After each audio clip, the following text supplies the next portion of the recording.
Assalamualaikum warahmatullahi wabarakatuh. Jumpa lagi dengan unit komputer Magelang, stasiun, laptop, dan PC desktop bagus, murah, berkelas. Mantap, salam teknologi.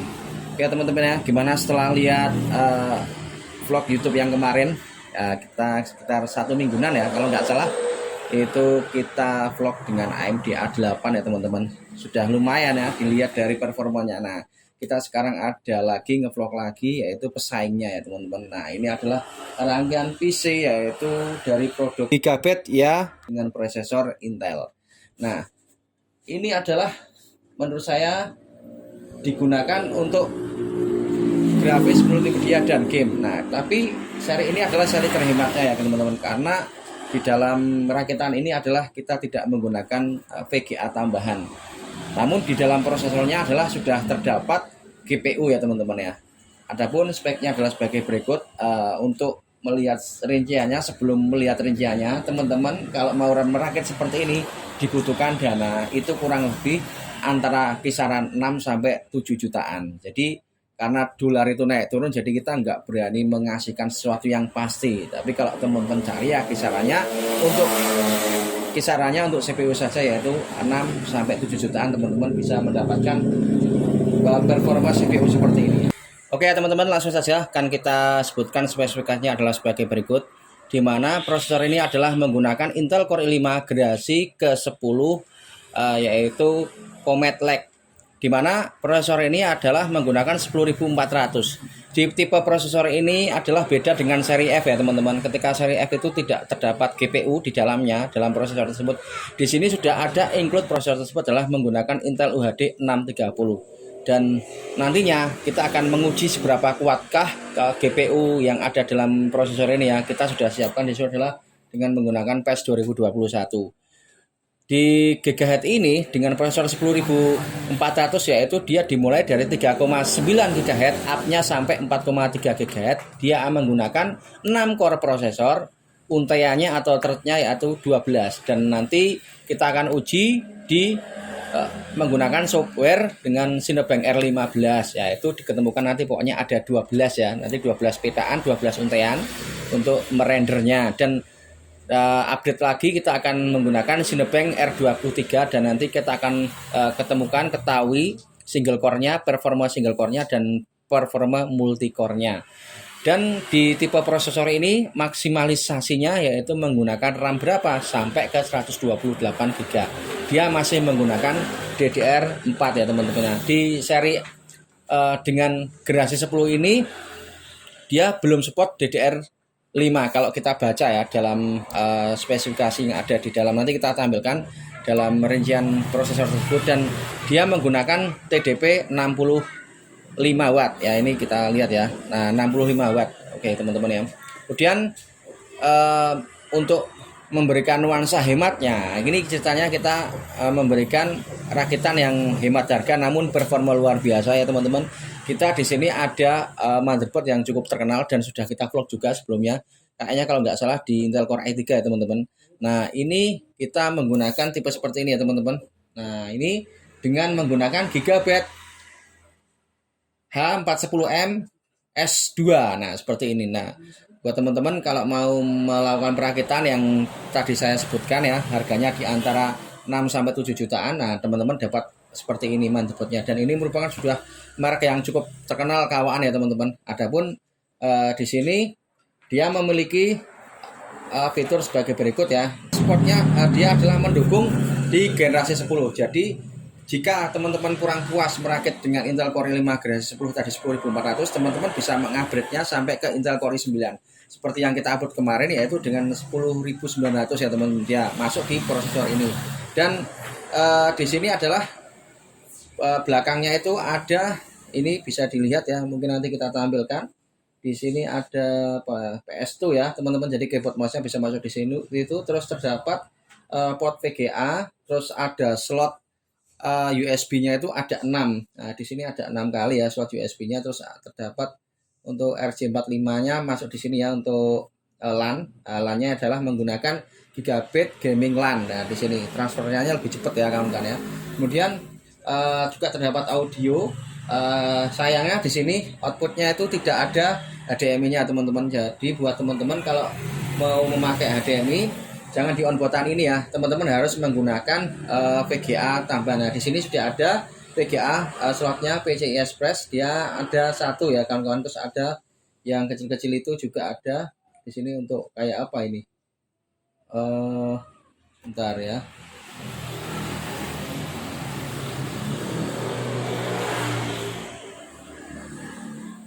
PCI Express ya 3x02. Nah, ini kecil, PCI-nya ada yang satu yang besar, terus yang kedua yang untuk VGA, terus yang kedua PCI-nya yang kecil, itu ada dua. Jadi jumlah slotnya itu ada 1, 2, 3 yang untuk VGA, terus yang lainnya kayak untuk LAN ya, sambungan LAN biasanya ada 2 atau 3. Nah, ini ada LAN card-nya masuk di sini.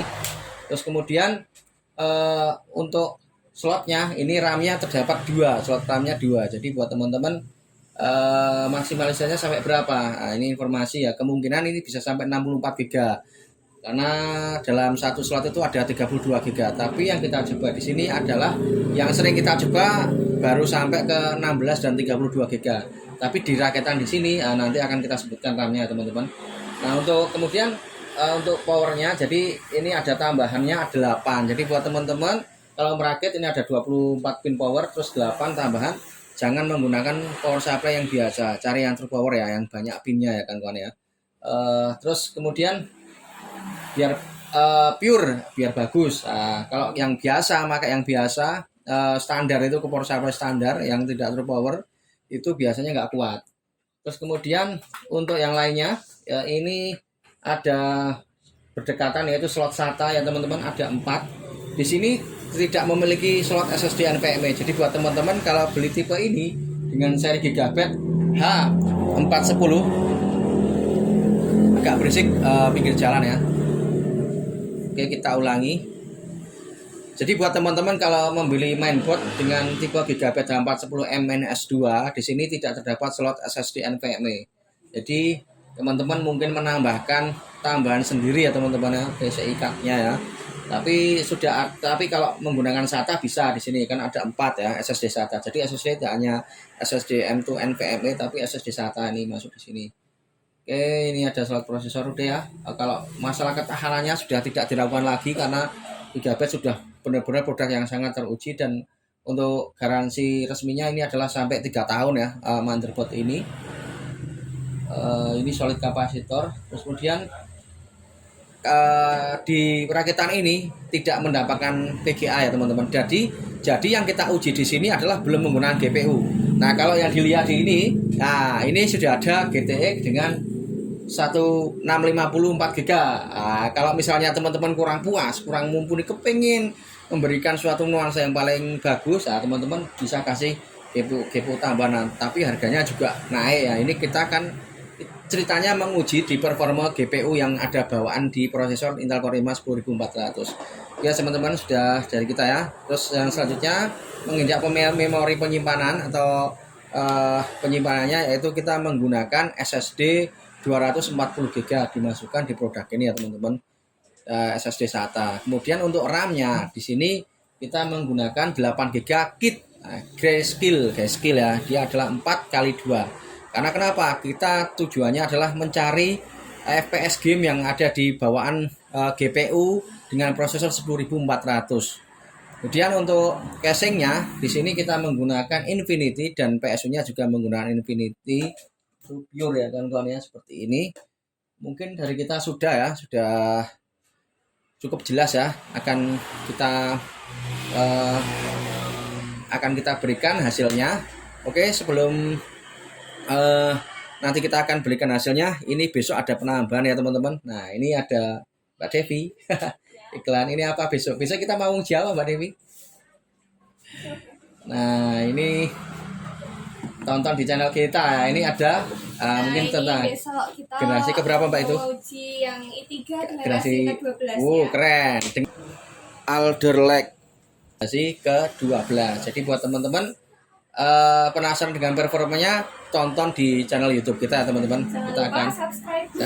Pokoknya sekilas saja di ini TDP-nya itu beda. Kalau yang tadi maaf ya, belum kita sebutkan yang seri i3 generasi 10 dengan Comet Lake itu, yang tadi itu TDP-nya 65 watt. Kalau di sini ada penambahannya ya teman-teman. Pokoknya besok nonton aja di YouTube kita. YouTube kita. Oke. Enggak, terima kasih Mbak. Ini ya seperti itu ya. Oke. Jangan lupa beli ya. Oke, ini adalah Core i3-nya, Core i5 dan ini adalah motherboard-nya. Ya, teman-teman ya.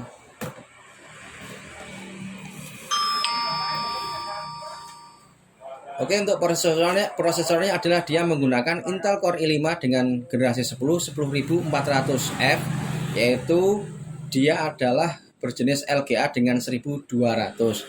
Dia adalah dengan keluarga Apollo Lake, Comet Lake. i3 generasi 10 adalah merupakan prosesor Comet Lake, di mana prosesor tersebut adalah menggunakan gigahertz dari 3,9 GHz, up-nya sampai ke 4,3 GHz, 6 core prosesor, 12 thread. Oke, pengujiannya akan kita lakukan pengujian sebagai berikut. Dari hasil analisa kita didapat itu untuk pengujian benchmark di prosesor dengan menggunakan Comet Lake, tampilkan slide-nya ya kawan-kawan ya. Kita menggunakan Cinebench R15 Intel Core i5 generasi 10 dengan 10400, yaitu dia adalah Comet Lake dari gigahertz 3,9 up sampai ke 4,3 Hz. Ternyata di pengujian dia hanya mampu bertahan di 3,9, nggak sampai 4,0. Kadang juga sampai tapi nggak begitu. Jadi lebih ke turbo boost-nya lebih ke 3,9 GHz. Dan di pengujian Cinebench R15 ini kita sudah dapat datanya, yaitu di perputaran pertama kita uji di Cinebench R15 dia mendapat 1279. Jadi angkanya 1279 CB ya kawan-kawan ya. Kemudian di putaran kedua kita uji lagi dengan render lagi, ternyata masih tetap sama, yaitu dia dengan menggunakan Cinebench R15 dia mendapat 1275. Itu kita tampilkan screenshot-nya. Kemudian untuk OpenGL-nya yang bawaan di prosesor tersebut dengan GPU di 630 Intel UHD 630 didapat menggunakan Cinebench 15, dia OpenGL-nya mendapat 57 fps, cukup lumayan ya teman-teman. Nah, setelah itu tidak hanya itu saja teman-teman, kita menggunakan alat uji yaitu Cinebench R23. Nah, ini yang paling menarik ya. Nah, ini di Cinebench R23 itu adalah merupakan pengujian yang terbaru, software yang terbaru. Dia di Cinebench R23 single core-nya dia mendapat 1132. Nah, kalau dilihat dari Cinebench R23 perbedaan ya teman-teman. Kalau di Cinebench R15 dia mendapat 1200-an ya, 1279, sedangkan di sini adalah menurun. Dia di 1132 di Cinebench R23. Dan kemudian untuk multicore berulang-ulang secara 6 kali, putarannya 6 kali, keseluruhannya dia mendapatkan 7364. Jadi untuk render sudah terbilang cukup keren ya, cepat sekali. Dan kalau dibandingkan dengan laptop, ini sangat jauh sekali dengan seperti yang laptop ada di GL503 ROG kemarin cuma nilainya 1000 untuk i7 generasi ke-8, juga di MSI juga nilainya 1000. Jadi ini melebihi dari Intel Core i7 generasi ke-8, dan mungkin ini kalau di laptop bisa setara dengan Intel Core i7 generasi 10. Bisa teman-teman buka sendiri ya. Kita juga pernah menguji di laptop HP. Bisa teman-teman buka di teknologi tersebut. Terus kemudian, nah buat teman-teman pencinta gaming, nah ini render ini kan ceritanya pecinta yang atau profesi yang berhubungan dengan arsitek, terus profesi yang berhubungan dengan temanmu apa mas? Editing video yang suka syuting itu render. Nah itu seperti itu pengujiannya dengan rendering Cinebench R15 ya. Jadi buat render gambar, atau dengan render video, nah itu hasil analisanya, kecepatannya. Terus kemudian untuk yang selanjutnya pengujian yang di game. Nah ini lebih cenderung ke GPU ya teman-teman. Setelah tadi ditemukan FPS-nya 57 di Cinebench R15, di game kita sudah lakukan pengujian di PES 2021. Kita menggunakan setting low dengan 720p ya, 1820 apa berapa mas? Intinya settingan HD ya, nanti kita tampilkan settingan HD 720p itu didapat. Nah ini teman-teman, nah kita agak kelupaan datanya. Dia FPS-nya adalah 30 stabil. Nah jadi di situ, nah itu kalau dikasih dengan Cinebench di situ kalau kasih program dengan MSI Afterburner didapat 30 fps ya, nanti kita tampilkan itu bisa dilihat sendiri. Kemudian untuk apa?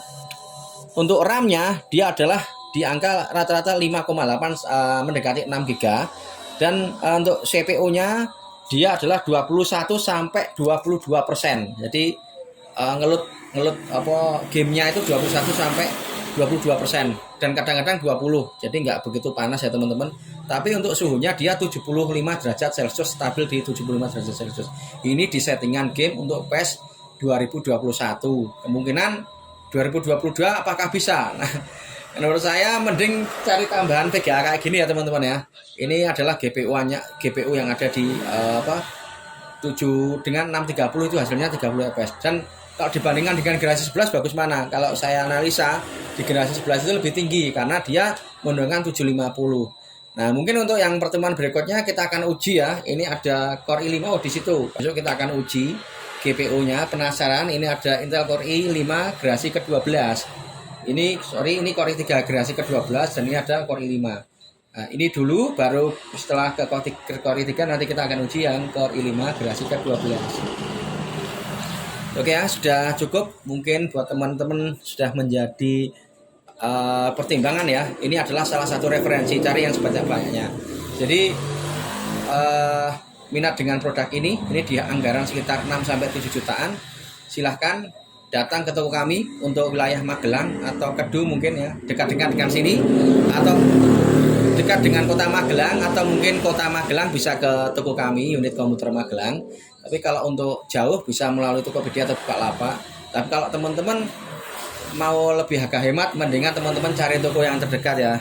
Yang jelas kita sudah memberikan sebuah gambaran, terserah mau cari toko mana yang jelas yang resmi dan kredibilitas bertanggung jawab. Nah, di sini kita akan cuman membuktikan saja, dan banyak channel-channel lain yang membahas tentang produk ini ya. Salah satunya adalah di kita. Jadi kita nanti kasih judul pengujian performa Intel Core i5 garis 10 beserta GPU-nya. Unit komputer Magelang, stasiun, laptop dan PC desktop bagus, murah, bebas, mantap, salam teknologi.